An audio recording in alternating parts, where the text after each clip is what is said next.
ظرافت، جگت اور مزاح، یہ سب فنون لطیفہ ہی کی اصناف میں سے ہیں۔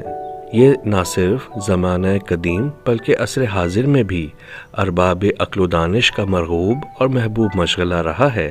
تو آئیے سنتے ہیں چند لطیفے اور سر دھنتے ہیں۔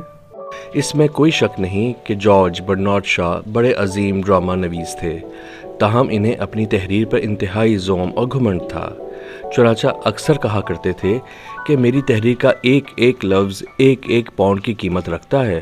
ایک دفعہ کسی نے انہیں مذاق سے 1 پاؤنڈ ارسال کرتے ہوئے لکھا کہ 1 پاؤنڈ ارسال خدمت ہے، براہ کرم مجھے اپنا ایک قیمتی لفظ ارسال فرمائے۔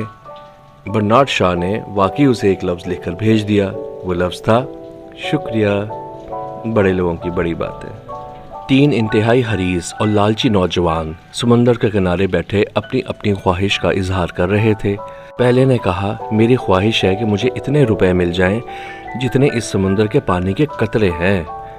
دوسرے نے کہا میری تمنا ہے کہ مجھے اتنے روپے حاصل ہو جائیں جتنے اس سمندر کی ریت کے ذرات ہیں۔ تیسرے نے کہا میری یہ خواہش ہے کہ تم دونوں کو تمہاری آرزو کے مطابق دولت مل جائے، لیکن اس کے بعد سمندر کے پانی کا ایسا ریلا آئے جو تم دونوں کو بہا کر لے جائے اور تمہاری حاصل کردہ ساری دولت میرے قبضے میں آ جائے۔ ایک لڑکے نے مڈل کے امتحان میں ضلع بھر کے اسکولوں میں ٹاپ کیا۔ اخبار نویس اس کا انٹرویو لینے کے لیے آئے اور اس سے سوال کیا تم بڑے ہو کر کیا بنو گے؟ لڑکا سوچتا رہا کیا جواب دے، لیکن چونکہ معصوم تھا لہٰذا اپنے مستقبل کے بارے میں کوئی قطعی و یقینی جواب نہ دے سکا اور خاموش رہا۔ جب سوال دہرایا گیا تو وہ پھر بھی خاموش رہا۔ باپ نے اس کی ہمت بندھاتے ہوئے کہا بیٹا شرماتے کیوں ہو، بتاؤ کہ تم بڑے ہو کر کیا بنو گے؟ اتنے میں اتفاق سے پاس کی گلی سے بارات گزرنے لگی اور وہاں ڈھول باجے بج رہے تھے۔ چنانچہ لڑکا شرما کر بولا دولہا بنوں گا۔ ایک کروڑ پتی کے ملازم کلرک نے اس کی تعریف کرتے ہوئے کہا جناب آپ ان پڑھ ہونے کے باوجود کروڑ پتی ہیں، آپ اگر تعلیم یافتہ ہوتے تو نہ جانے آپ کی دولت کا کیا شمار ہوتا۔ کروڑ پتی نے کہا یہ سب اللہ تعالیٰ کی کرم نوازی ہے، ورنہ اگر میں بھی پڑھا لکھا ہوتا تو تمہاری طرح کسی فرم میں کلرک یا اسٹور کیپر ہوتا، اور یاد رکھو کہ دولت کا انحصار تعلیم اور عقل پہ نہیں بلکہ قادر مطلق کی کرم نوازی و عنایت پہ ہے۔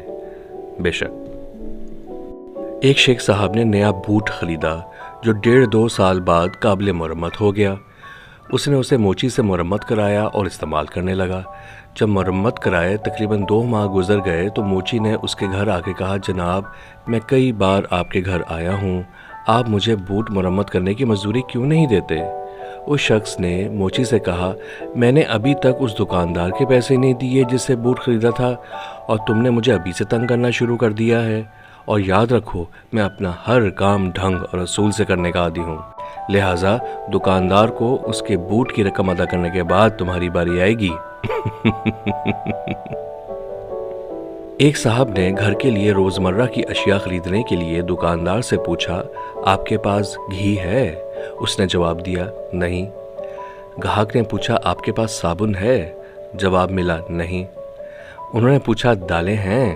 اس نے کہا نہیں۔ اس پر انہوں نے پوچھا کیا آپ کے پاس تالا ہے؟ اس نے کہا ہاں جناب تالے موجود ہیں۔